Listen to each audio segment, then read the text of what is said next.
इन्हीं के बीच में हम दिन रात फंसे रहते हैं और धीरे धीरे करके समय निकल जाता है। तब तक ऊपर से संदेश आ गया कि जाने का समय हो गया है। आई पता कि हमरो संदेश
लोग हमें फंस करके हम उस परम पिता को भूल चुके हैं। साची बात कि हम भूल गए, साची बात पिया के हम भूल गए। पछितात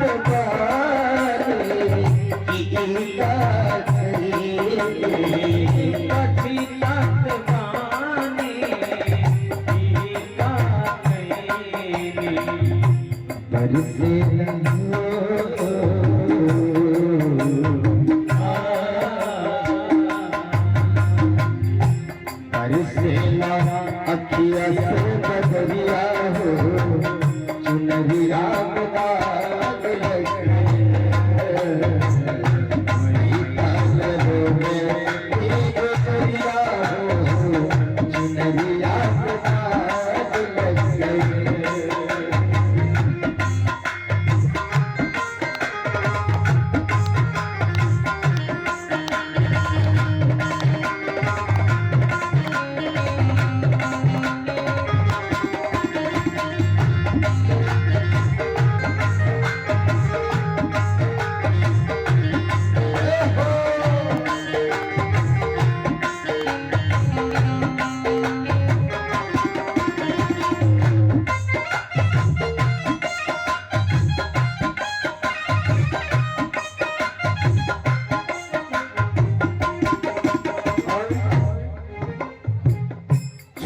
अखिया से बदरिया हो बरसेला अखिया से बदरिया हो चुनरिया में दाग लग गई बैठल रोले गुजरिया चुनरिया अरे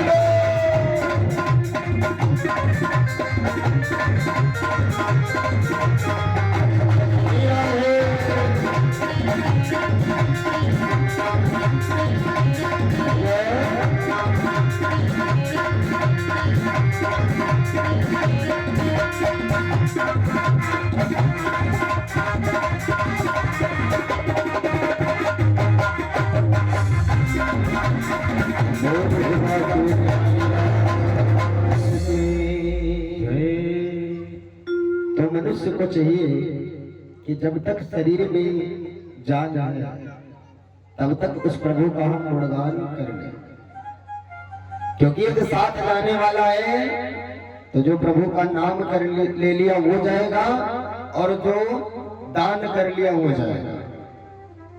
बाकी आप गाड़ी मकान दुकान कोठी फ्लैट बंगला कार इत्यादि कुछ भी बना लें, साहब कफन में जेब नहीं होता, कुछ भी नहीं जाने वाला।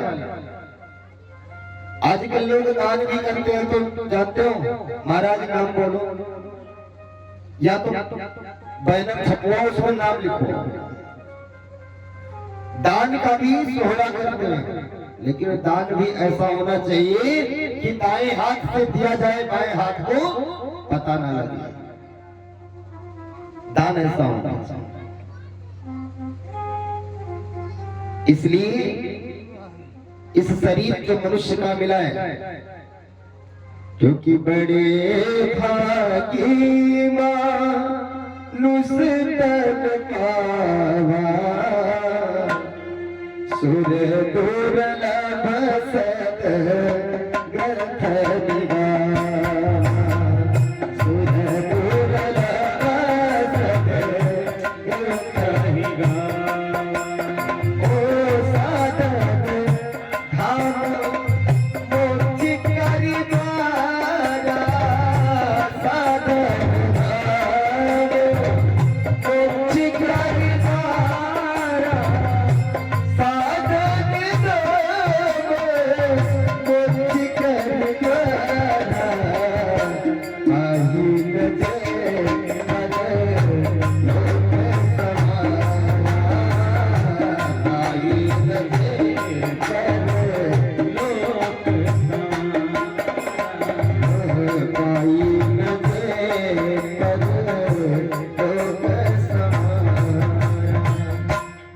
ये मनुष्य जीवन जो है सभी साधनों से युक्त है, और ऐसे साधन को प्राप्त करके भी परलोक को न बना लिया जाए तो इस मनुष्य तन को पाने का कोई फायदा नहीं है। यहाँ तक कि कहा गया जिसको भगवान से प्रेम न हो उससे बोलना नहीं चाहिए। शास्त्र में वर्णन है कि जिसको भगवान से प्रेम न हो उससे बात भी करने में पाप लगता है।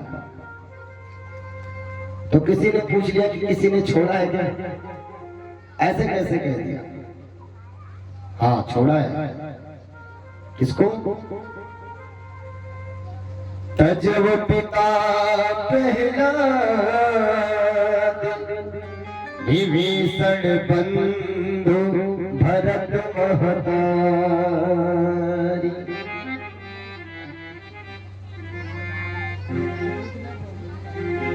प्रहलाद के पिता हिरण्याकश्यप को भगवान से प्रेम नहीं था तो प्रहलाद जी ने अपने बाप को छोड़ दिया। विभीषण के भाई रावण को राम से प्रेम नहीं था तो विभीषण ने रावण को छोड़ दिया। भरत जी की मां कैकेयी ने राम को वनवास दे दिया तो भरत जी ने कैकेयी को मां कहना छोड़ दिया। तजव पिता प्रहलाद विभीषण बंधु भरत महतारी बलि गुरु तजव कंत बलि बलि का भय बुध मंगलकारी। राजा बलि ने गुरु को छोड़ दिया और ब्रज की बालाओं ने अपने पतियों का परित्याग कर दिया। तो कितना भी स्नेही क्यों ना हो, कितना भी प्रिय क्यों ना हो, अगर वो भगवान से प्रेम करने वाला ना हो तो उसको छोड़ देना चाहिए।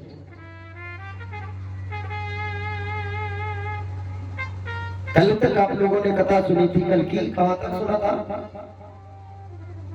माता जी बताओ, कल कहां तक कथा सुनी थी आप? धुंधकारी को मोक्ष हुआ था या नहीं हुआ था? हो गया। कल आप लोगों ने कथा सुनी थी कि धुंधकारी बहुत बड़ा पापी था, लेकिन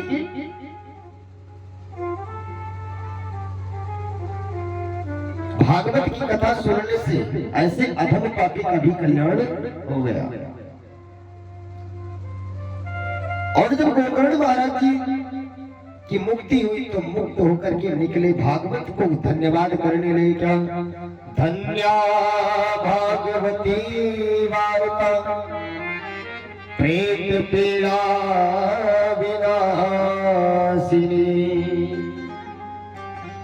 सप्ताहोऽपि तथा धन्या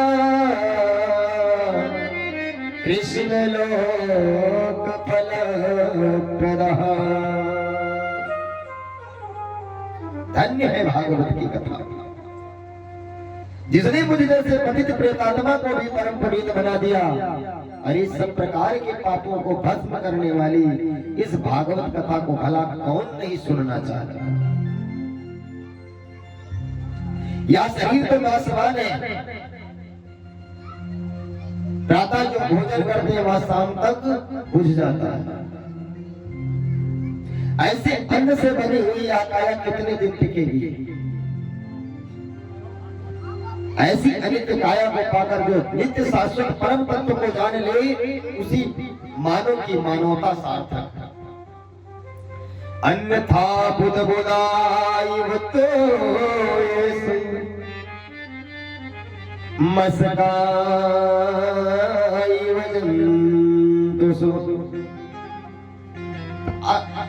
अगर जो भगवान की भक्ति नहीं करता तो ये शरीर कैसा है? पानी के बुलबुले जैसा है कि पानी जब बारिश होती है तो बुलबुला उठता है, लेकिन फूटने में समय नहीं आता है। ये तन इसकी मेरी गुरु अमृत की खान शीश दिए ते गुरु मिले तो भी सस्ता जान। यदि कोई ज्ञान देने वाला गला को काट करके देना पड़े और ज्ञान दे रहा है तो उसको भी लेना चाहिए।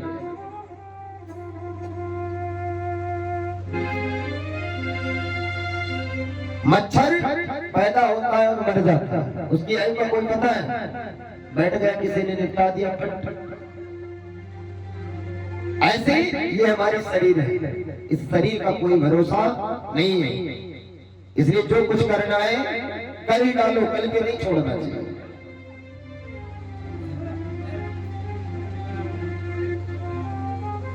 इसलिए इस शरीर को मैं आप लोगों से कहता हूं, कभी खाने पीने सोने में ही मत निकाल दो, क्योंकि मुक्ति का कोई तू जतन कर ले, मुक्ति का कोई तू जतन कर ले, रोज थोड़ा थोड़ा हरि का भजन कर ले, रोज थोड़ा थोड़ा हरि का भजन कर ले। हाय मुक्ति का कोई तू जतन कर ले, मुक्ति का कोई तू जतन कर ले।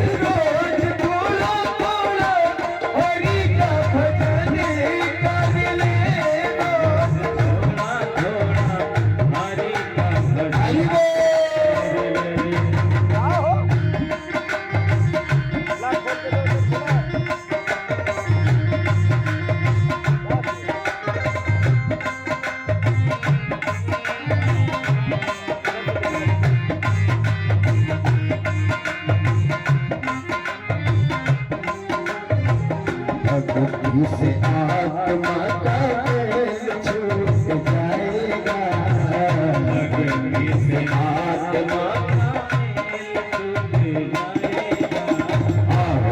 वही प्यारे जो श्री राम जी को भाएगा, वही प्यारे जो श्री राम जी को भाएगा। ये आत्मा के साथ साथ मत करे, आत्मा के साथ साथ मन करे, थोड़ा थोड़ा हरि का भजन करिए, रोज थोड़ा थोड़ा हरि का भजन करिए।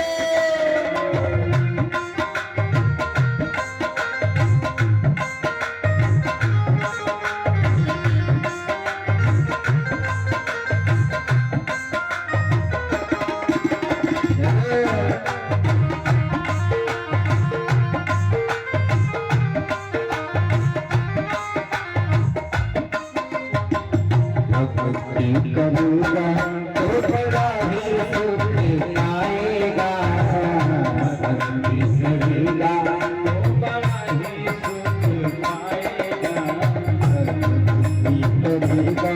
तो बड़ा ही सुख आएगा, भक्ति करेगा तो बड़ा ही सुख आएगा। भक्ति से आत्मा का मेल छूट जाएगा, भक्ति से आत्मा का मेल छूट जाएगा। और भक्ति के साथ साथ मत करे, भक्ति के साथ साथ मन करे, रोज थोड़ा थोड़ा हरि का भजन करिए, रोज थोड़ा थोड़ा हरि का भजन कर ले।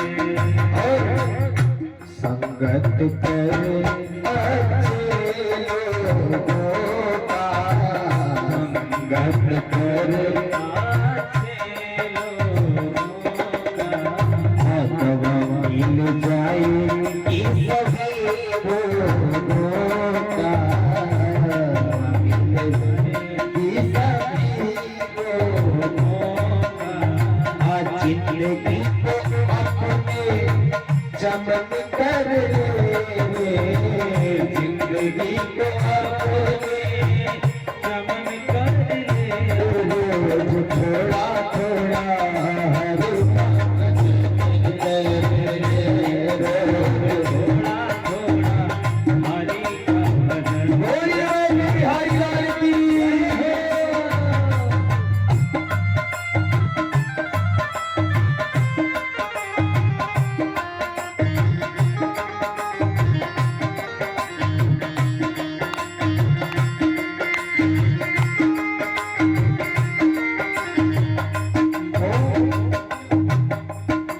जितना हो सके इस शरीर से क्या करना चाहिए, क्या करना चाहिए, बोले आप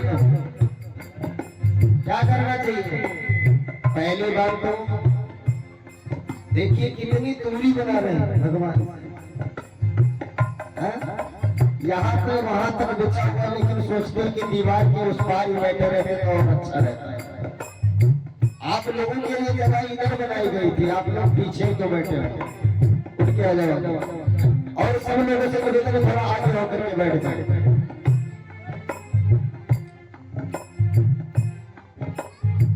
तो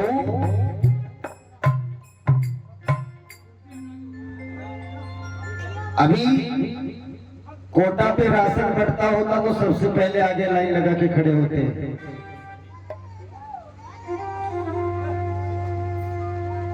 लेकिन यहाँ कथा बट रही है तो सबसे पीछे जा रहे हैं।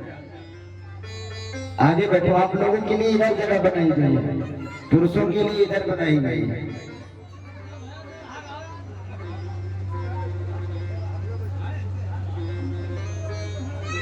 तो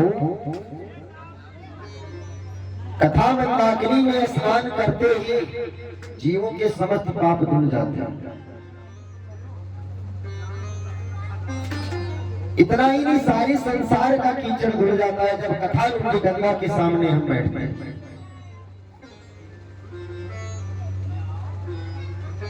जैसे लंबी लंबी यात्रा करके यानी खूब ज्यादा मेहनत करें और शरीर पूरा पसीने से तर हो जाए तो क्या करोगे? स्नान करोगे। जैसे स्नान करने से शरीर धुल जाता है, ऐसे ही भागवत कथा को श्रवण करने से मन धुल जाता है।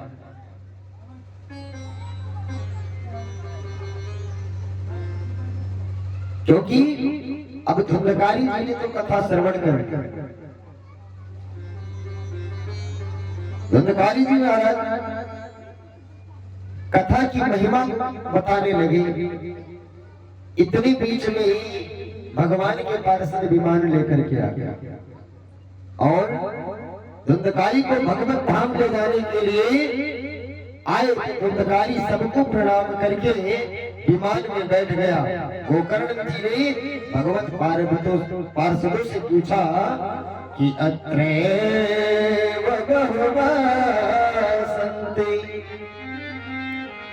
श्रोतारो निर्मलः अनीतानि विमानानि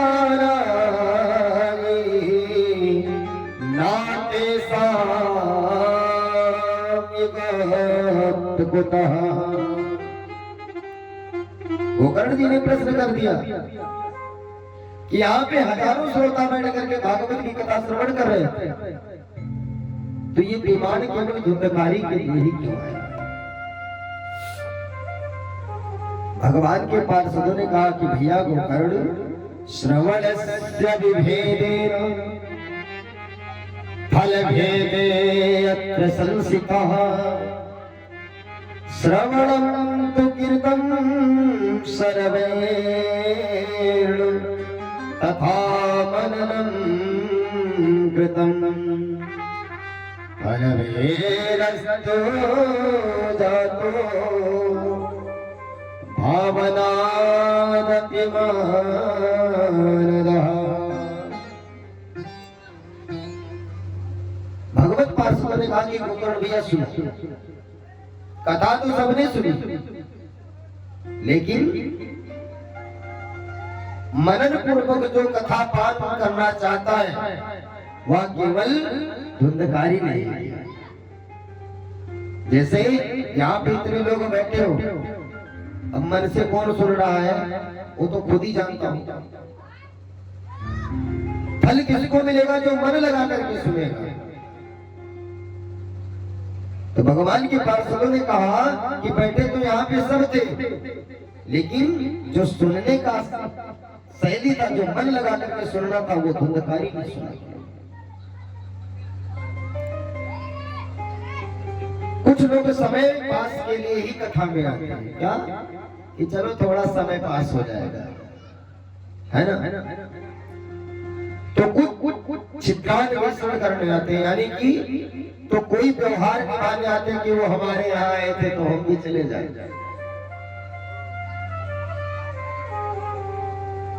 परंतु वास्तव में जो आत्म कल्याण की भावना से कथा अमृतपान करते हैं, निश्चित रूप से उनका कल्याण होता है। पर यह भावना तो केवल धुंधकारी में ही थी। सब पार्षद विमान को लेकर के धुंधकारी के साथ चले गए, पर सभी श्रोता उदास हो गए। गोकर्ण जी बोले, चिंता मत करो, अब की बार कथा का आयोजन फिर करेंगे और श्रावण मास में पुनः एक भव्य आयोजन किया। अब की बार श्रोतागण इतने सावधान थे कि अब की बार कोई चूक ना होने पाए। तो गोकर्ण जी ने जब सप्ताह संपन्न किया तो जितने श्रोता थे उतने ही विमान आ गए। स्वयं भगवान श्री कृष्ण ने प्रकट होकर के गोकर्ण को हृदय से लगा लिया। अच्छा ये बताओ, अभी स्वर्ग से विमान आ जाए तो कितने लोग जाना चाहोगे? है? कोई जाना चाहेगा? नहीं जाएंगे। ये कलयुग का प्रभाव है। देखो उधर तो हुआ था कि धुंधकारी के लिए केवल विमान आया तो सबने कहा मेरे लिए क्यों नहीं आया, और यहाँ कहते आ जाए तो हम जाएंगे ही नहीं। बाबा जी हमारे जो हेरगढ़ में जा रहे हैं वो कह रहे हैं हम तो चले जाएंगे, हमें नहीं जरूरत है। नहीं, कुछ लोग सोचते होंगे कि बेटी का विवाह कर दे, बेटे का विवाह कर दे, फिर विवाह हुआ करके फुर्सत मिली तो सोचते हैं कि ऐसा है अब एक पोता हो जाता, नाती हो जाता तो उसको भी थोड़ा लाड़ प्यार कर लेते तब चलते। अब वो भी व्यवस्था बन गई तो कहते हैं नाती का विवाह हो जाए तब जाते तो और अच्छा था। अब नाती का भी हो गया तो अब कहते हैं नाती के भी एक बेटा हो जाता। यदि ऐसा अवसर मिलता है तो इस शरीर को क्या करोगे? शरीर है किस काम का? हमारे आपके शरीर से पशुओं का शरीर लाख गुना अच्छा है। क्यों? हमारी ये शरीर किसी काम में आती है? बताइए जरा। मरने के बाद किसी काम में आता है? ना तुम्हारा हड्डी किसी काम आने वाला, ना तुम्हारा मांस किसी काम आने वाला, ना तुम्हारा ये चमड़ा भी काम करने आने वाला नहीं। क्या है? बस यही होगा क्या कि इसको 5 तत्वों से बना है। किससे? गगन समीर अतल जल धर, गगन समीर अतल जल धरनी, गगन समीर अतल जल धरनी, गगन समीर अतल जल धरनी, गगन समीर अतल जल धरनी, गगन समीर अतल जल धरनी, सब कलनाथ निहायत करनी, सब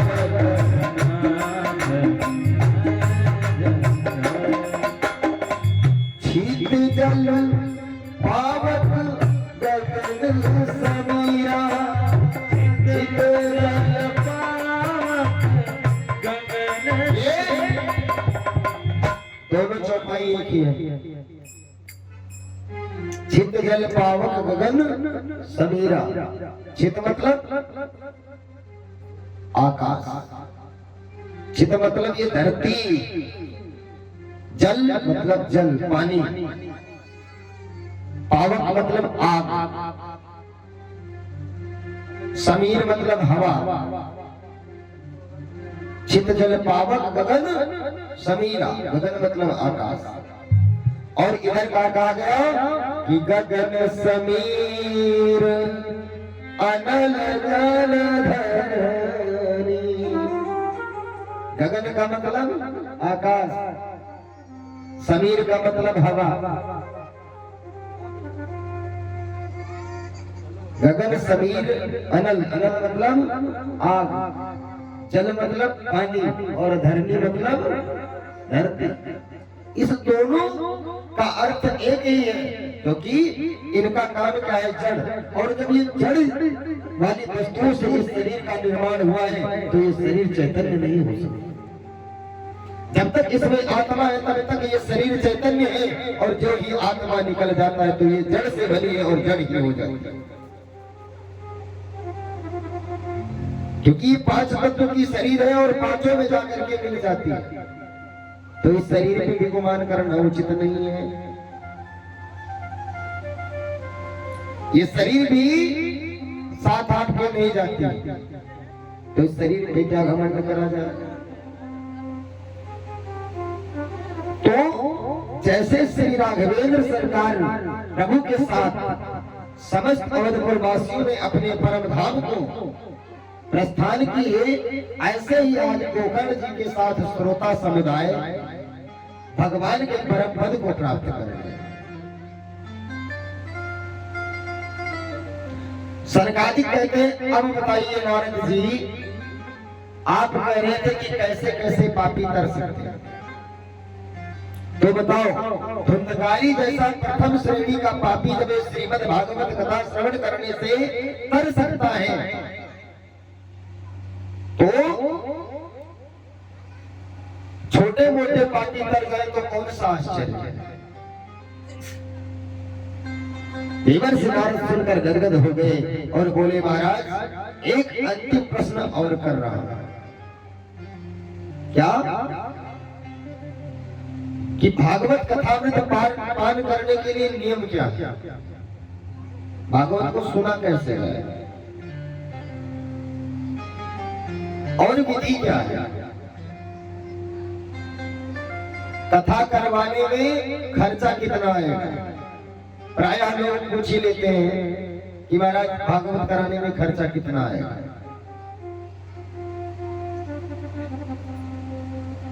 सनकादिकों ने सबसे पहला नियम यही बताया कि प्रायः लोग यही सबसे ज्यादा पूछते हैं महाराज की कथा करवाने में सबसे ज्यादा खर्च कितना है।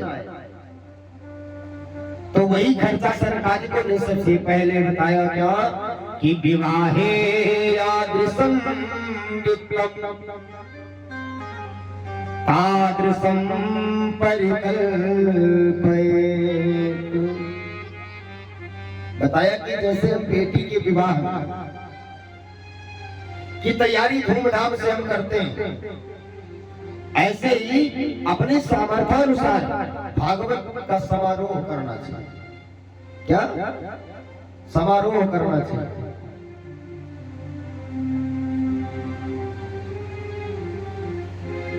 जैसे बेटी के विवाह में कितना खर्च आए ये पूछा जाए तो कितना बता सकते हो?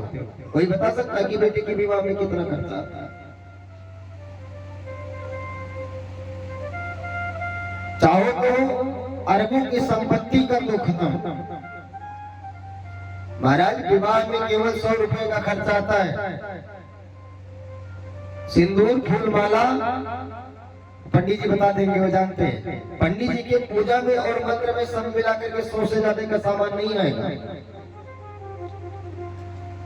अब आप नाजायज खर्चा कर दो, अनर्गल उड़ा दो तो उसमें किसी का क्या दोष। अपने शान और जो करते हो वो अपनी शान के लिए करते हो, अपने दिखावे के लिए करते हो कि भला किया इतना था तो हम इतना करेंगे। ऐसे ही भागवत कथा है, भागवत का कोई खर्चा नहीं। अब आप लेकिन इसको अपने सामर्थ्य के अनुसार, जैसे बेटी का विवाह आप अपने सामर्थ्य के अनुसार करते हैं, वैसे भागवत की कथा भी सामर्थ्य अनुसार करना चाहिए।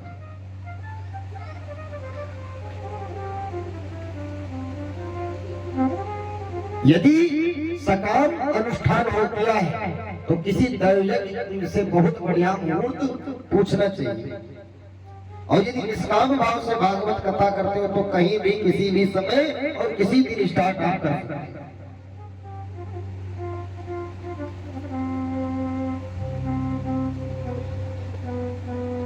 तो लेकिन कथा सुनना किससे चाहिए? आजकल तो सब कथा व्यास में बैठ करके और कथा कहते हैं। व्यास आसन को बिल्कुल आम स्थान बना दिया है। ऐसे ऐसे कथावाचकों को हमने देखा है YouTube पे, जिनको का से कथा नहीं, का से कबूतर भी नहीं आता। थोड़ा 2-4 चौपाई याद कर लिए, हनुमान चालीसा पढ़ना आ गया और उल्टा सीधा गाना सीख गए। कथावाचक हो गए, कौन सी भर्ती लगना है। कथावाचक के नियम क्या है कि विभक्तो वैष्णवो विप्रो वेद शास्त्र विशुद्ध कृत दृष्टांत कुशलो धीरो वक्ता कार्यो ते स्पृहा। कैसा होना चाहिए? वैष्णव होना चाहिए। वैष्णव मतलब बिल्कुल एकदम वैष्णव, और साधु पुरुष वक्ता होना चाहिए। साधु का मतलब क्या हो? साधने वाला। ये नहीं कि पीला कपड़ा पहनने वाला साधु हो गया। पीला कपड़ा पहनने वाला साधु नहीं हो सकता, साधना करने वाला साधु होता है। ऐसे वक्ता को व्यासपीठ पर बैठाओ जो समझाने में कुशल हो, एक एक शब्द को पिरो दे, दृष्टांत दे दे करके समझाए, दृष्टांत कुशला धीरा। और कम से कम 5 ब्राह्मणों का वर्ण करना चाहिए। जो 12 अक्षर मंत्र का जप करे। कौन सा 12 अक्षर मंत्र? कितने लोग जानते हैं? जो जानते हैं हाथ उठाएं। 12 अक्षर वाला मंत्र नहीं जानते? जितने लोग जानते हैं हाथ उठाओ। क्या है? कौन सा जरा बताएंगे? क्या बात है? ओम नमो भगवते वासुदेवाय। अब आप लोग भी याद कर लेना। कोई यदि पूछे तो बता देना 12 अक्षर मंत्र क्या है। ओम नमो भगवते वासुदेवाय। ओम नमो भगवते वासुदेवाय। वासुदेवाय प्रभु नंदनाय। वासुदेवाय प्रभु नंदनाय। आनंद नंदनाय प्रभु कृष्ण चल जाय। नंदनाय प्रभु कृष्ण चल जाय। ओम नमो भगवते वासुदेवाय।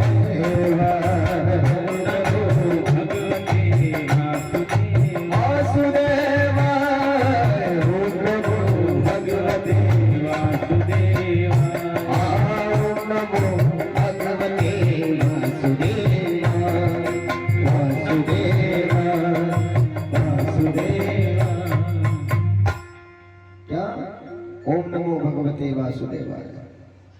एक कहानी याद आ गई मुझे कि एक बार गुरु चेला जा रहे थे कहीं जजमानी में, तो रास्ते में एक गन्ने का खेत लग गया। इसका गन्ने का। अब गुरु जी को इच्छा हुई एक आध गन्ना तोड़ ले। अब शिष्य से गुरु जी ने कहा कि चेला ऐसा करो, जाओ तोड़ दो।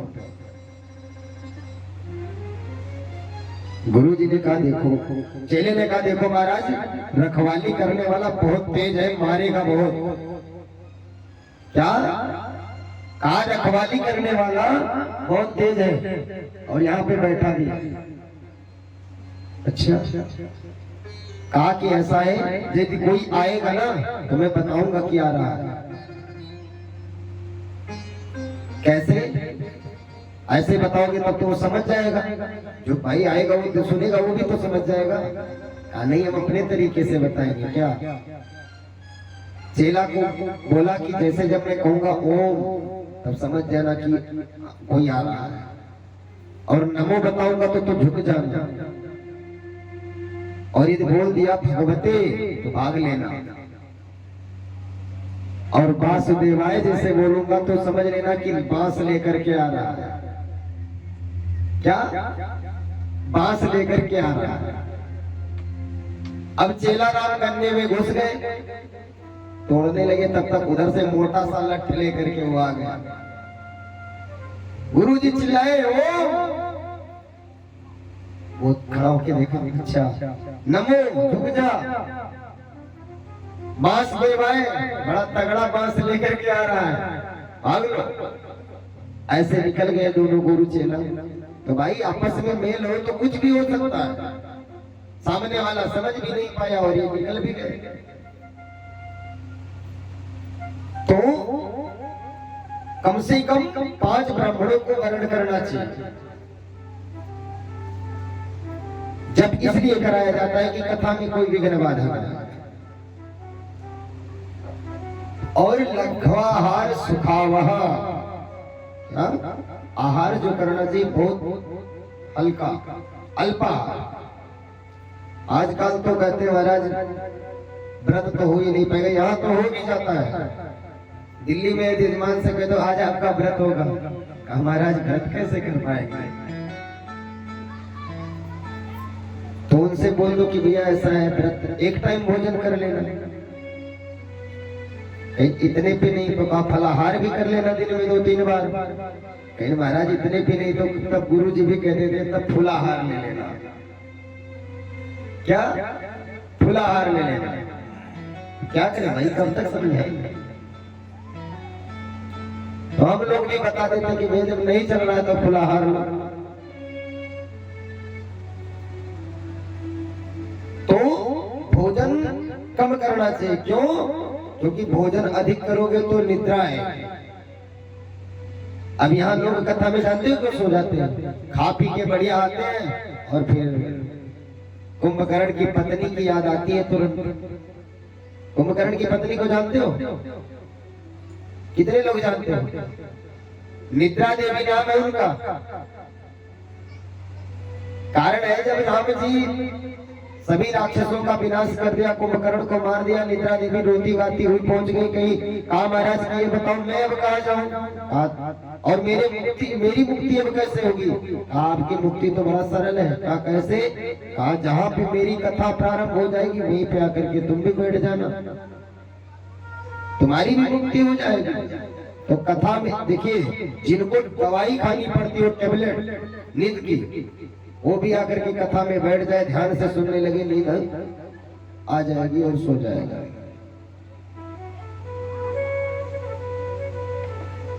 तो इसीलिए भोजन कम करना चाहिए, क्योंकि भोजनम तो परम मन्ये कथा श्रवण कारकम लोम वासो वरह प्रोक्ता कथा विघ्न करो यदि।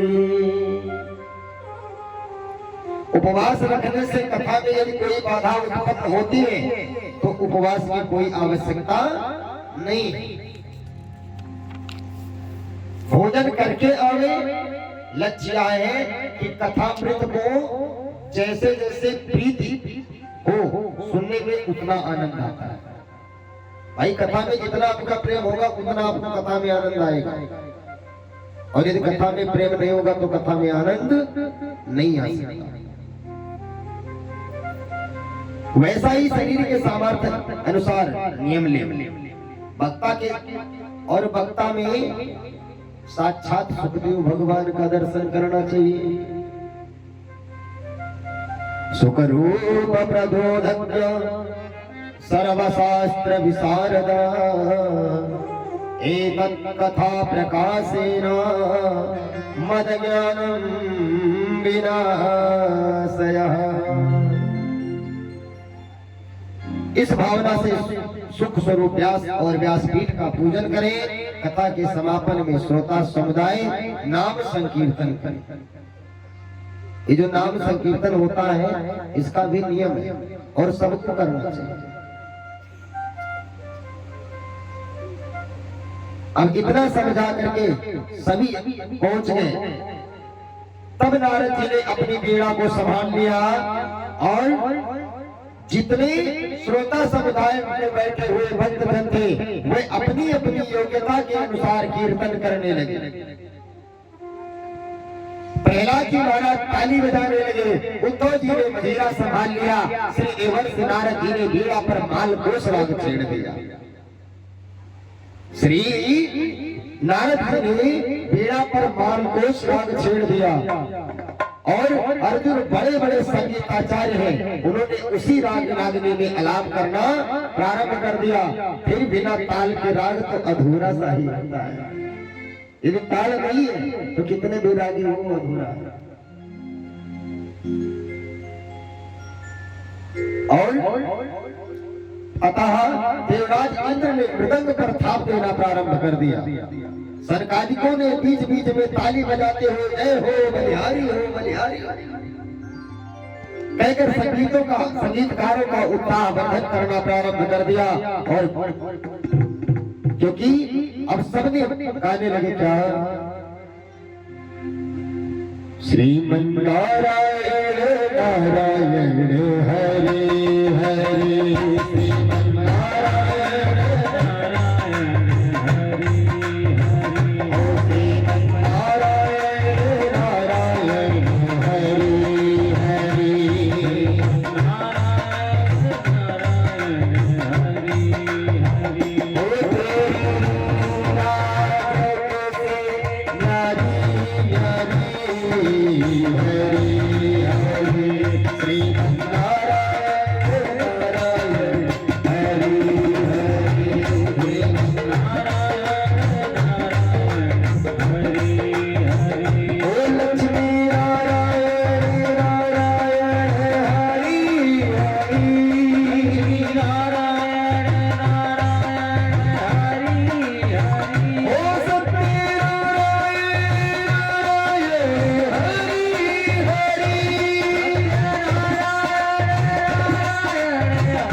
सभा में बैठो तो शांति से बैठना चाहिए। और पहली बात तो ये ऐसे हाथ बांध के बैठते हो, ऐसे नहीं बैठना चाहिए।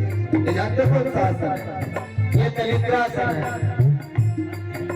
जो ये आसन आप लोग बैठते हैं ऐसे बांध करके, ये दलिद्रासन है। इस ऐसे बैठने से दरिद्रता खूब आती है, इसलिए कभी भी ऐसे नहीं बैठना चाहिए। ऐसे बढ़िया आसन मार के बैठो, ज्यादा दिक्कत में तो हाथ पैर फैला लो, लेकिन इसे बात क्या नहीं। और दोनों हाथों को खोल करके मीठी मीठी ताली बजाते हुए कीर्तन करेंगे। श्री नारायण नारायण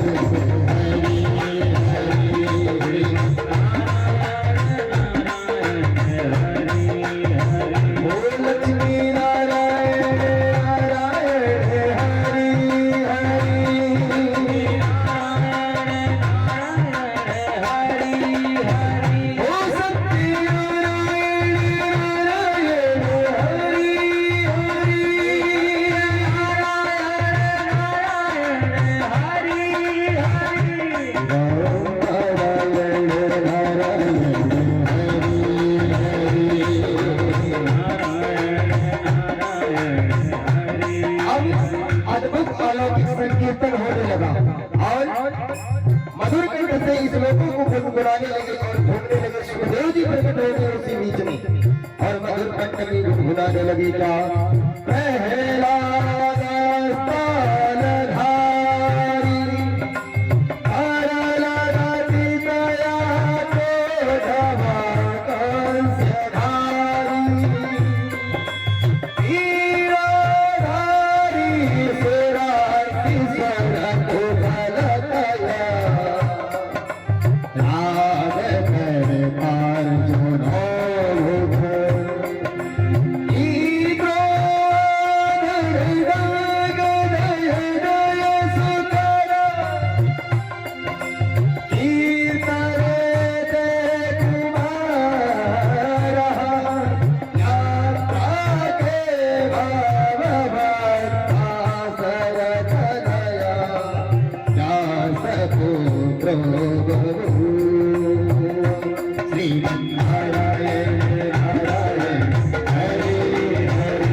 संगीत के मुख्य 3 अंग होते हैं। संगीत के मुख्य कितने अंग हैं? 3। गायन, वादन और नृत्य। गायन, वादन और नृत्य, ये संगीत के 3 अंग हैं। गायन वादन करने वाले तो महापुरुष बहुत दिख रहे हैं। गाने वाले और बजाने वाले महापुरुष आपको खूब मिल जाएंगे, लेकिन नाचने वाला तो कोई ही नजर आता है।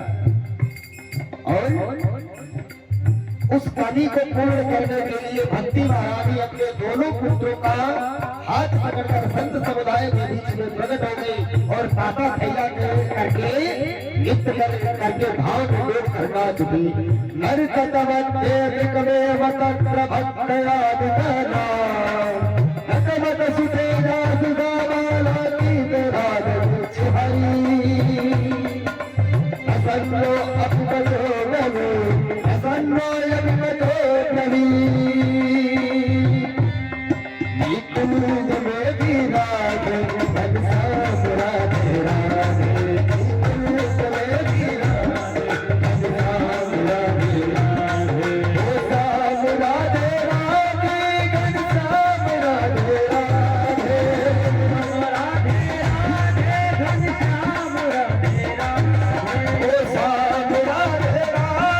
घनश्याम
आप लोग जो बोल रहे हैं का थोड़ा जोर से बोलेंगे तो और आनंद आएगा। भोली बाके बिहारी लाल की जय, सावरे सरकार की जय। तो आइए मेरे भाव के साथ भगवान से एक भजन के साथ आनंद लेते हुए और पुनः हम श्रीमद् भागवत महापुराण की प्रथम स्कंद में प्रवेश किया। अभी तक हमने महात्मा की कथा श्रवण की।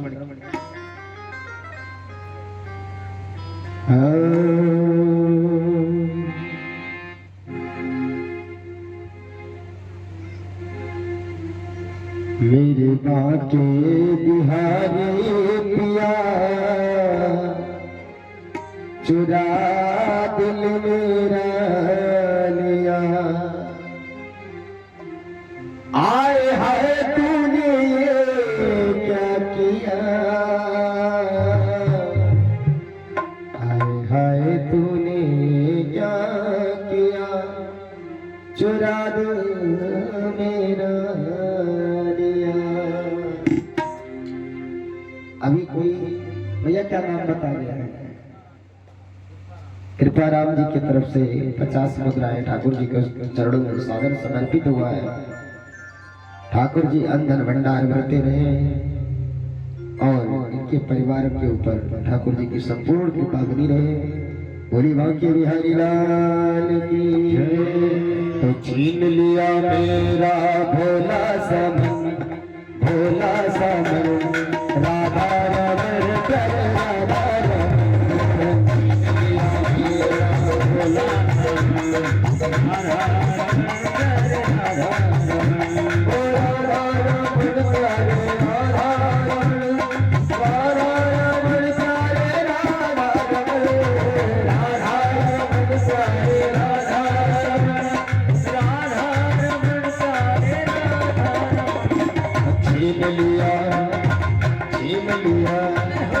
छीन लिया मेरा भोला सा मन, भोला सा मन, राधा रमण कर राधा रमण।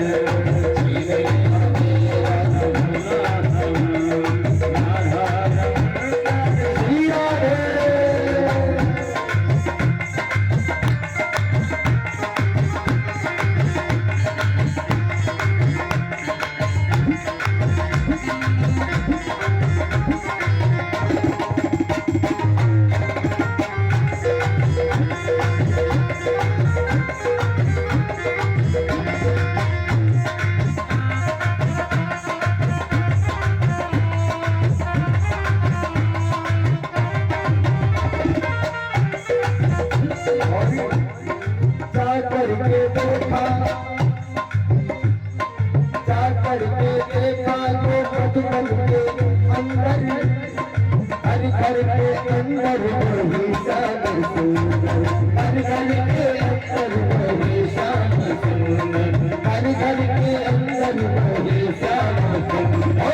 सखियों का प्यारा, सखियों का प्यारा मेरा पारधन, मेरा पारधन।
भोले बाकी बिहारी लाल की जय। अथ श्रीमद्भागवत महापुराणस्य प्रथमः स्कन्धः।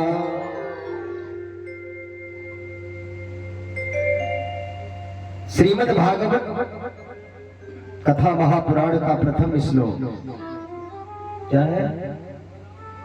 जनमानस्य यतोन्मयादितश्चारते विद्यसराट् तेने ब्रह्महृदाम्यादिकवये मुह्यन्ति यतिसूरयः तेजो मारिविदां यथा विरमयो यत्राति सर्गो निशा धाम्नाशयन सदा निरस्तकहुकम् सत्यं परं धीमहि सत्यं परं धीमहि। श्रीमद् भागवत महापुराण का रचना किसने किया? श्री कृष्ण द्वैपायन वेद व्यास जी महाराज।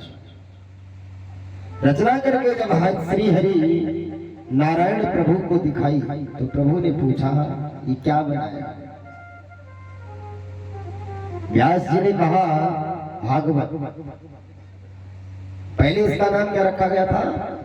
भागवत।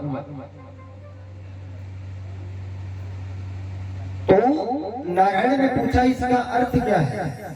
भागवत का अर्थ क्या है? तो व्यास जी ने कहा भगवता प्रोक्तम भागवतम। भगवान का कहा हुआ, इसमें भगवान की महिमा है।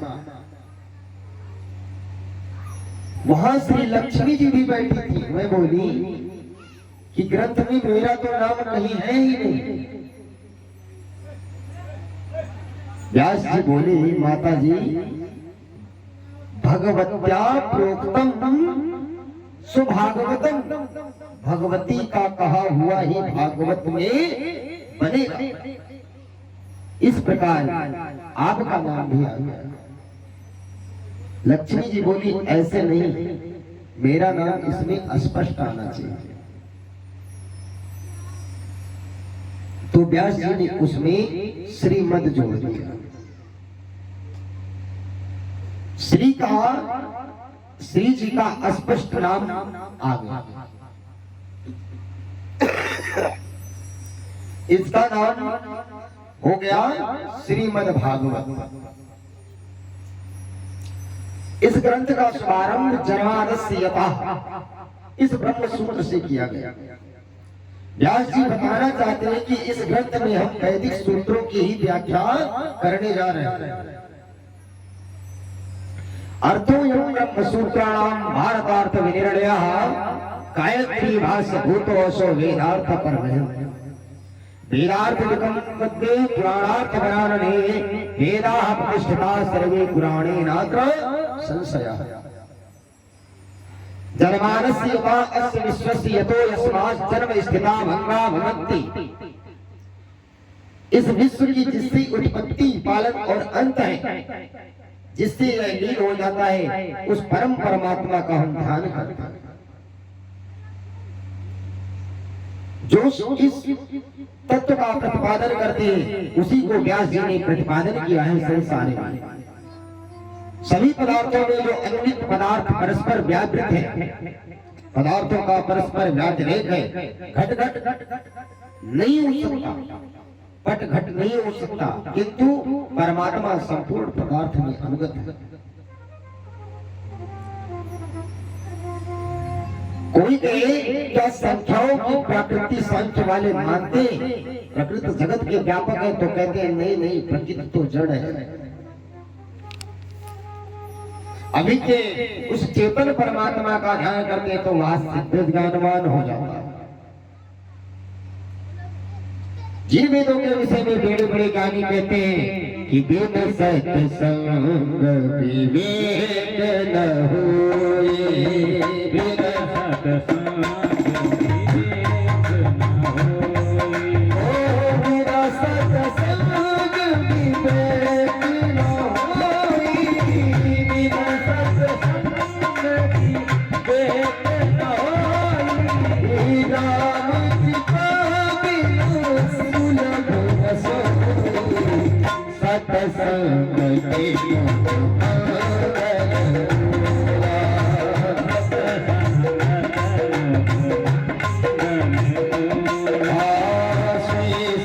सिद्धि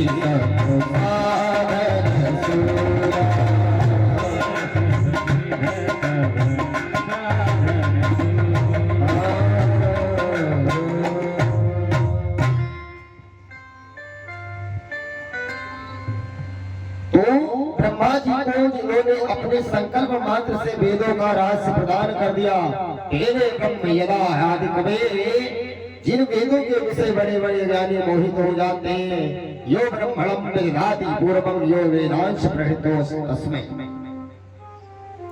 जिस भगवान के स्वरूप में यह त्रिगुणात्मक संसार सूर्य की किरण जैसी प्रतीत होती है, मिथ्या संसार भी सत्यवत प्रतीत होता है, जो अपने स्वरूप की महिमा से संसार को संसार के पदार्थों में सर्वदा विरक्त रखता है, माया और माया के कारणों से सदा असंगत रहते हैं, उन सत्य परमात्मा का हम ध्यान करते हैं। इस प्रकार अपने वेदांत वर्ग श्री स्वामी जी श्री धर्मानुसार के व्याख्या श्रवण की आइए। अब हम जनमानस्य विराट तेरे ब्रह्म हृदयादि कवये मुह्यन्ति यति सूरया। अब हम परम सत्य का ध्यान करते हैं। श्रीमद् भागवत को श्री कृष्ण का स्वरूप माना जाता है। श्री कृष्ण उपासक श्री कृष्ण परक अर्थ का ही आप श्रवण करें। सत्यम सच्चिदानंद रूपम श्री कृष्णं परमं परमेश्वरं धीमहि सत्य का अर्थ श्री कृष्ण, क्योंकि श्रीमद् भागवत में भगवान श्री कृष्ण को ही सबसे अधिक से अधिक सत्य सत्य करके पुकारा। गोविंद जब देवती मां की गर्भ में आए तो सब देवताओं ने भगवान कृष्ण का स्तुति मां भी केवल सत्य सत्य कह करके ही पुकारा, क्योंकि सत्यम व्रतम सत्य परमं त्रिसत्यम, सत्य व्रतम सत्य परमं त्रिसत्यम, सत्यस्य योनिं निहितं सत्य, सत्यस्य सत्यात् नित सत्यनेकम्,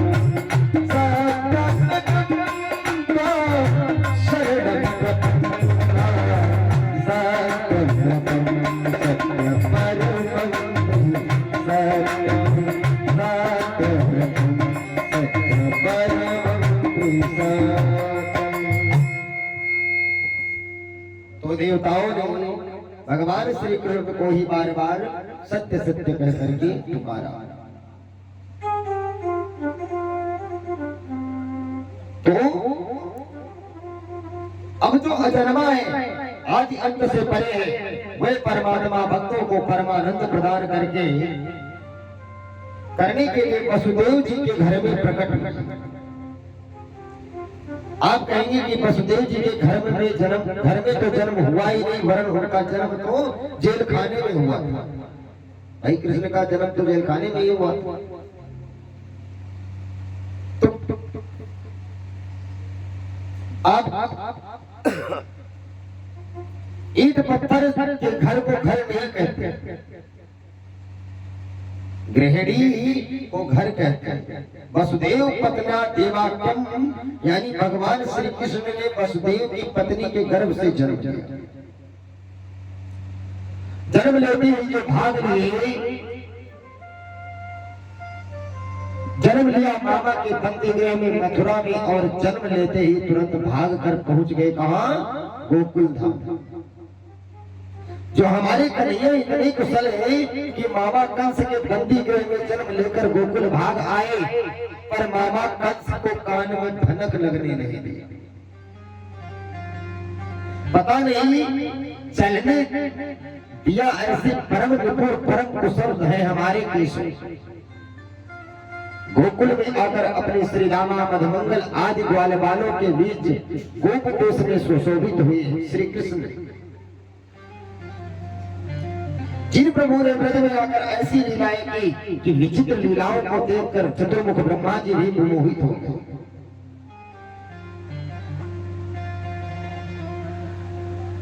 और बोले कि एक ऐसा भगवान है जो ग्वाल बालों के बीच में जंगल में बैठा जूठा मीठा सब खा रहा है, ना हाथ धोवे ना पैर धोवे, ना कोई पवित्रता का विचार, ये भगवान तो हो ही नहीं सकता।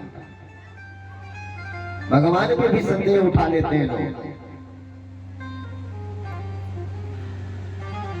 ऐसा चक्कर में ब्रह्मा जी पड़े की परीक्षा लेने की ब्रज में ग्वाल बालों को बछड़ों को ही चुरा करके लेकर चले गए। परिणाम यह हुआ कि ब्रह्मा जी अपनी भागवता बतलाने के लिए भगवान स्वयं उतने बछड़े बन गए और स्वयं ही उतने ग्वाले बन गए। अपने ही स्वरूप को प्रकट करके विस्तृत कर दिया, अपने स्वरूप का विस्तार करके ब्रह्मा जी को दिखा दिया कि हम ही चरने वाले हैं, हम ही चराने वाले हैं, हम ही करने वाले हैं और हम ही कराने वाले हैं, हम ही बिगाड़ने वाले हैं, हम ही बनाने वाले हैं। यानी परमात्मा तो ही तो जगत के विभिन्न नियमों का उत्पादन करता है। बनते भी वही है, बनाते वही है। यही सब बात भगवान ने वृंदावन में दिखा दी। दसम स्कंद में वर्णन आया कि बछड़े भी स्वयं बने और ग्वाला भी स्वयं बने, अब उनके लाठी डंडा भी बने, उनके कपड़े वस्त्रादि भी बन गए। विश्व रूप भगवान सब कुछ बनने में समर्थ है। ब्रह्मा जी का मोह भंग किया, बल्कि ब्रह्मा जी को नहीं मोहियंते सूर्य, भगवान ने अग्रज संकर्षण श्री दाऊ जी महाराज भी कन्हैया की लीलाओं को देखकर मोहित हो जाते हैं। कन्हैया की जब बंसी की तान छेड़ते तो उनकी मधुर तान जिनके कानों में पड़ी वो समस्त भान भूल जाता है। कन्हैया की बंसी का रस श्रवण करके कलकल कल्लोल करती हुई कमनीय कालंदी का कलरव भी कुंठित हो जाता है। जल का धर्म है निरंतर बहने वाला, लेकिन जब यमुना जी बंसी की तान सुनती है तो वो भी स्तंभित होता है, उनकी धारा रुक जाती है। और गिरिराज गोवर्धन नाथ जब बंसी की तान सुनते हैं तो उनके पाषाण खंड द्रवीभूत हो जाते हैं। तो पाषाण में जल का धर्म आ गया और जल में पाषाण का धर्म आ गया।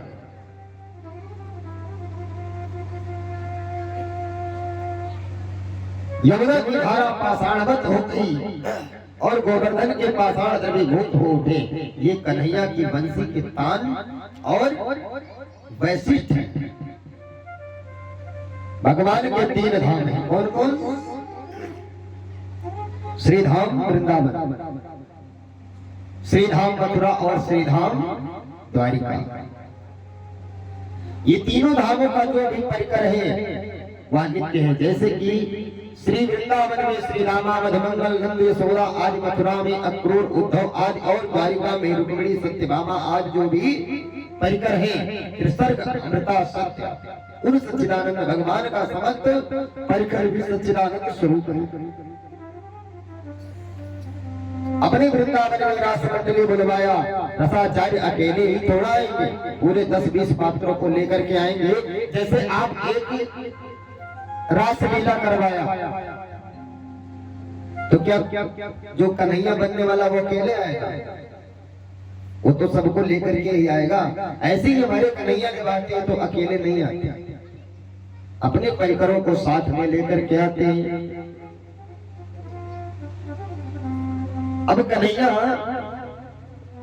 तो ठाकुर जी पूरे परिकर के साथ पधारते हैं। द्वारपालों से कहा कि तो हमारे दुश्मन बनकर के आप पहुंचो।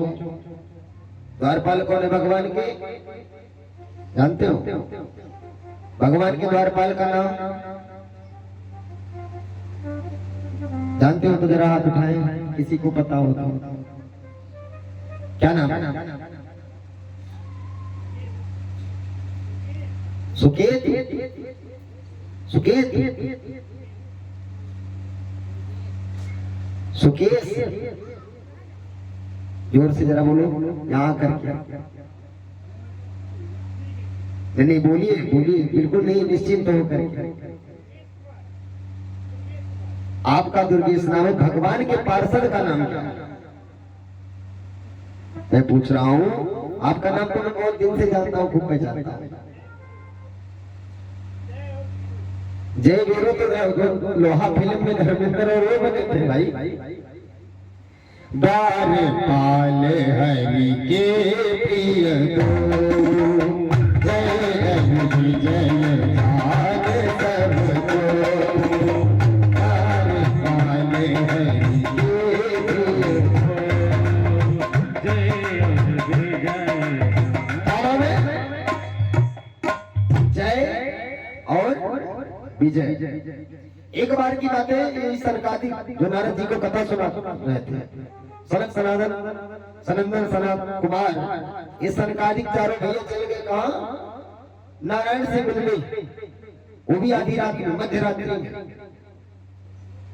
पहुंचे तो देखा क्या कि नारायण का किवाड़ बंद है और उनके जो पार्षद हैं दोनों, जय और विजय, दोनों दरवाजे पर खड़े हैं। और ये चारों भैया हमेशा 5 वर्ष के बालक जैसे ही दिखते हैं, ये न बढ़ते हैं, न बूढ़े होते हैं, न जवान होते हैं। पहुंच गए भगवान के दरबार में और जय विजय ने इनको रोक लिया। कहा महाराज कहाँ जा रहे हैं?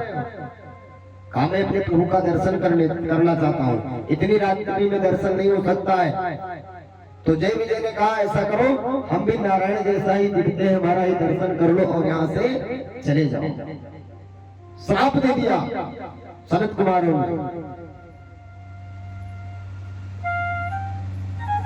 सनकादिकों ने श्राप दे दिया क्या कि जाओ, तुम हमें हमारे प्रभु से दूर करना चाहते हो, जाओ 7 जन्म तक मैं तुझे श्राप देता हूं कि भगवान से दूर रहकर हो जाओ। जय विजय सनकादिकों के चरणों में गिर गए और कहा महाराज, जितना बड़ा आपने मुझे श्राप दिया है, इतना बड़ा मेरा अपराध नहीं था, मेरे अपराध को माफ करो। महानारायण को पता चला, भागे भागे आए, क्या कर दिया आपने? जब बहुत विनती किया तो सनकादिकों ने कहा एक उपाय है, तो क्योंकि निकल गया सो निकल गया, अब तो वापस नहीं हो सकता, लेकिन उपाय है, या तो 7 जन्म तक मुझसे प्रेम करके प्राप्त कर सकते हो, और या फिर 3 जन्म तक मुझसे बैर करके मुझको प्राप्त कर सकते हो।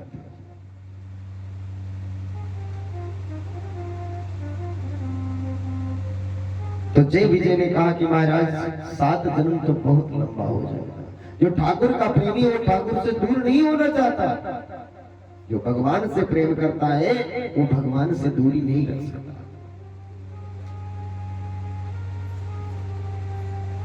लेकिन जो प्रेम जानता ही नहीं हो, वो प्रेम क्या जाएगा?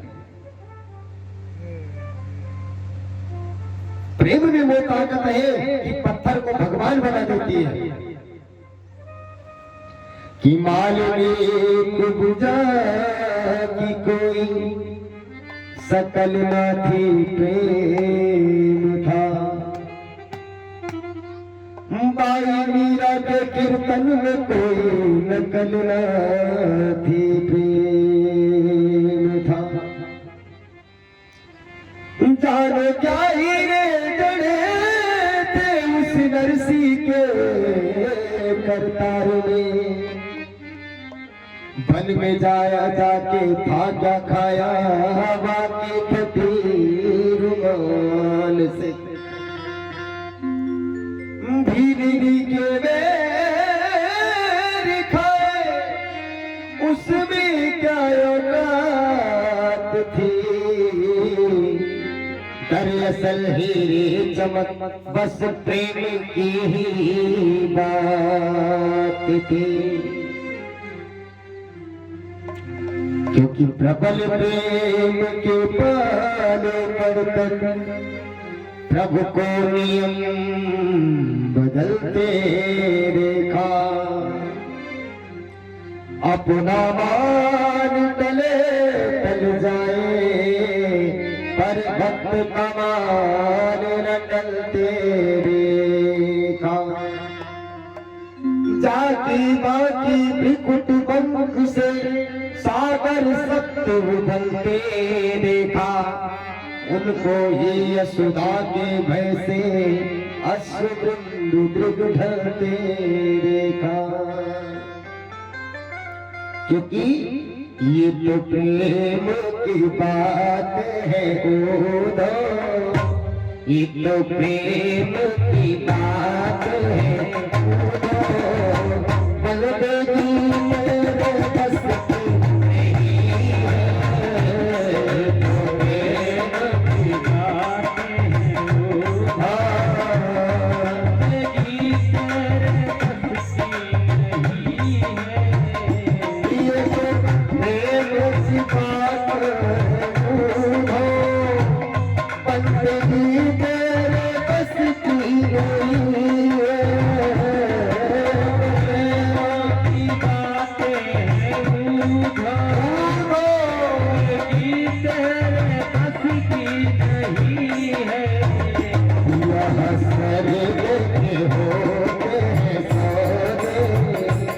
यहाँ से होते हैं सपने।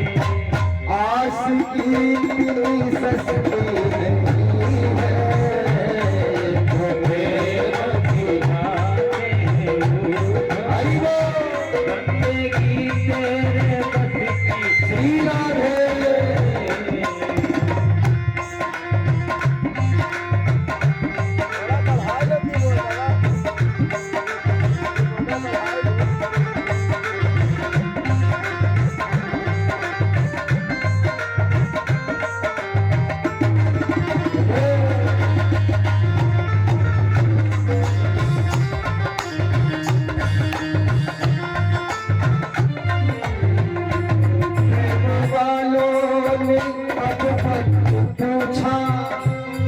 उनकी पूजा में सुन ले उधो, वालों ने सब वक्त पूछा में सुन ले उधो। जब ठाकुर से प्रेम होता है तो उसमें खड़ी नहीं देखी जाती। प्रेम वालों ने कब वक्त पूछा, उनकी पूजा में सुन ले उधो।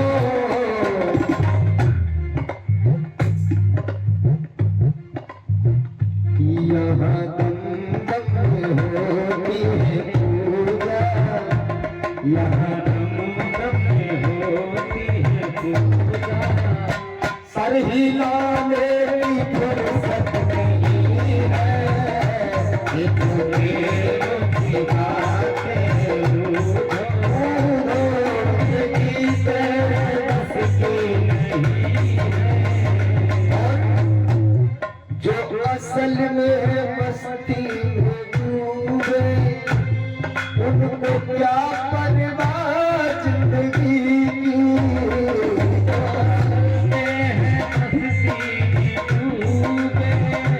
उन्हें क्या परवाह जिंदगी की। जो उतरती है चढ़ती है मस्ती, जो उतरती है चढ़ती है मस्ती। आजकल भक्ति भी इतनी टाइम करते में बहुत तगड़ा भक्त हो गया, और सुबह पता लगा कि ये भक्ति खत्म। बिल्कुल भक्ति भी दारू के नशा जैसी हो गई कि जब तक पीते तब तक तो कहते कि भाई मैं सहनसा हूं, और उतर जाने के बाद फिर वही रूप में आ जाते हैं। ऐसी लगती है। लेकिन भक्ति ऐसा होना चाहिए मेरे साकिया बता दे वो शराब कौन सी है जिसे पी के सारी दुनिया तेरे दर पे झूमती है।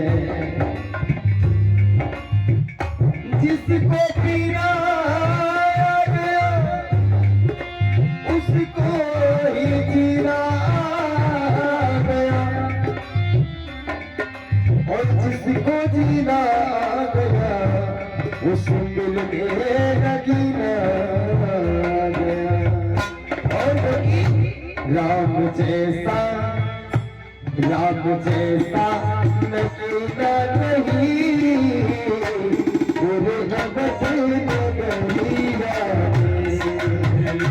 राम जैसा नगीना नहीं पूरे जगत में गरीबा राम जैसा नगीना नहीं राम जैसा नगीना नहीं वो पूरे जगत में गरीबा नाम मुगरी जगाऊंगी आपकी मुगरिया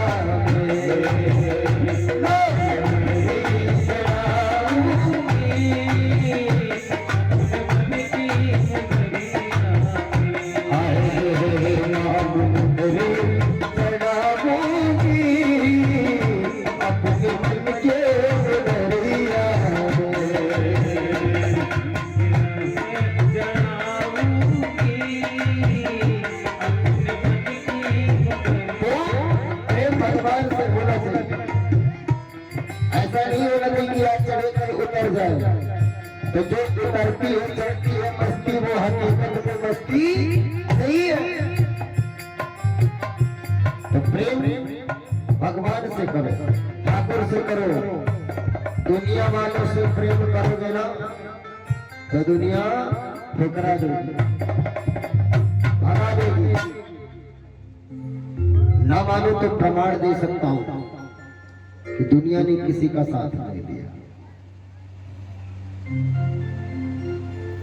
आप लोग सुंदरकांड भी पढ़े होंगे थोड़ा बहुत। उसमें एक विभीषण पात्र है जो रावण का भाई भगवान से प्रेम करता है लेकिन मिलना नहीं चाहता, कभी मिलने की सोचा ही नहीं। क्यों? विभीषण भगवान का अनन्य प्रेमी है लेकिन कभी मिलने को नहीं सोचा। क्यों? क्योंकि लंका में उसको किसी प्रकार की दिक्कत नहीं है। मिलने का जब आदमी प्रयास करता है तो हमारा ठाकुर जरूर मिलता है।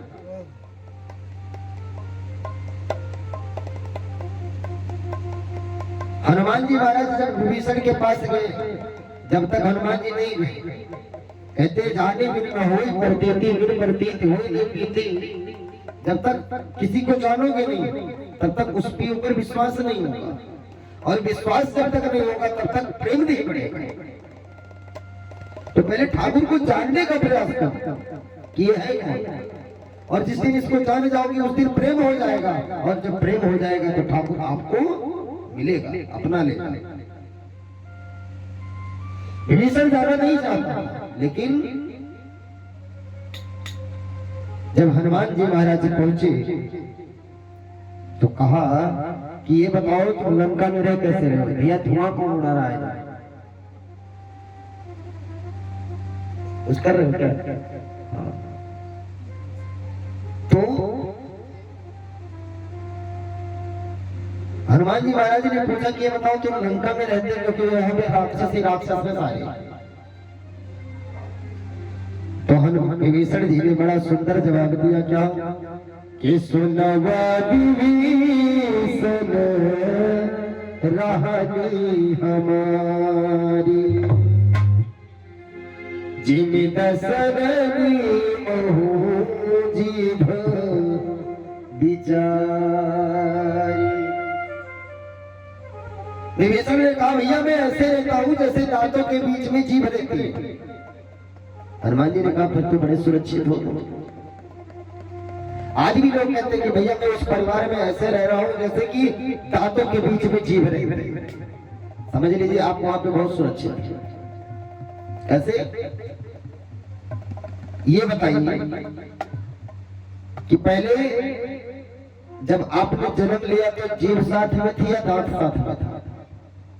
कौन था दांत की जीभ? जीभ आया बाद में कौन? दांत। जाएगा पहले कौन? जीभ जाती है क्या? तो बताओ सुरक्षित कौन है? जीभ। एक बार दांत ने जीभ से कहा कि तू ज्यादा बोलती है, जरा सी इधर उधर हुई तो हम लोगों के बीच में पिस जाएगी। जीभ ने कहा ज्यादा बोलो मत, जब तक मैं नहीं हिलती हूँ तभी तक तुम सुरक्षित हो। दांतों से जीभ ने कहा कि जब तक मैं नहीं बोलती हूँ तब तक तुम सुरक्षित हो, और जिस दिन मैं किसी को बोल दिया उल्टा सीधा ना, मारेगा सारे के सारे बाहर आ जाओगे। उल्टा बोलेगा जीभ और टूटेगा क्या? दांत। तो विभीषण से ही हनुमान जी ने कहा कि आप बहुत सुरक्षित हो। अच्छा अब विभीषण ने कहा ये बताओ क्या प्रभु कभी हमारे ऊपर भी कृपा करेंगे? हनुमान जी ने कहा कभी जाने को सोचा? कृपा कैसे होगी? कभी जाने को सोचा, कभी मिलने को सोचा? अब सोचो कि मैं एक बंदर हूं, और जब मेरे ऊपर कृपा करती प्रभु ने, कौन सा मैं वेद विद्यालय में पढ़ने गया था, तो क्या तुम्हारे ऊपर कृपा नहीं करेंगे? लेकिन विभीषण गया कब? जब रावण ने लात मार करके भगा दिया, तब विभीषण प्रभु के पास गया। ऐसे हम आप भी हैं, जब तक ये दुनिया हमसे प्रेम करती है, दिखावा करती है, तब तक हम प्रभु को याद नहीं करते, और जब ये घर परिवार पूरा लात मार करके हमें बाहर कर देता है तो हम उस ठाकुर को याद करते हैं। और ठाकुर हमारा दुनिया से प्रेम करोगे तो दुनिया से 100 अच्छाइयां कर जाओ और एक बुराई उन 100 अच्छाई को दबा दे, और हमारे ठाकुर से प्रेम आप कर लो तो 100 बुराई को वो दबा के एक अच्छाई ढूंढता है। क्योंकि जन अवगुण प्रभु मान न काऊ, दीन बंधु अति मृदुल स्वभाव। अपने भक्तों का कभी वो अवगुण देखते ही नहीं, केवल और केवल थोड़ा सा गुण मिल जाए उसी में हमारे ठाकुर मिल जाते हैं। न जाने कौन से गुण पर दया में रीझ जाते हैं,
जाते हैं।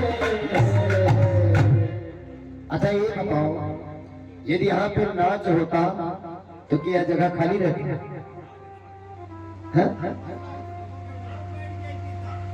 अगर जो यहाँ नाच होता तो शायद ये जगह कम पड़ जाती, और पूरी रात बैठ करके ना चाहे नाक जमीन में रगड़ते पड़े रहते, उठ के नहीं जाते। लेकिन ये भागवत की कथा है, इससे कल्याण हो सकता है। लेकिन सकल पदार्थ है जग माही, कर्महीन नर पावत नहीं। संसार में सभी पदार्थ है, लेकिन जिसकी किस्मत फूटी है वो नहीं ले सकता। कहते हैं कंचन कमला कर गए कंचन वर्षा नीर, और माथे नचत दलित के तो बूंद न पड़े शरीर। इस शरीर पे कभी नहीं पड़ सकता। अमृत की वर्षा हो। एक दृष्टांत याद आया, एक आदमी ने, जानते हो क्या विचार किया, बहुत गरीब था और भगवान का बड़ा भक्त था, बहुत गरीब था, अति दरिद्र था। तो मैया ने भोलेनाथ से कहा कि प्रभु ये बताओ, ये आपका इतना भक्ति करता है, आपसे इतना प्रेम करता है, तो इसको धनवान क्यों नहीं कर देते, इसको क्यों तरसा रहे हैं? भोलेनाथ ने कहा देवी इसके प्रारब्ध में है ही नहीं। मैं तो देना चाहता हूं लेकिन ये लेना ही नहीं चाहता, तो मैं कहां से दे दूं?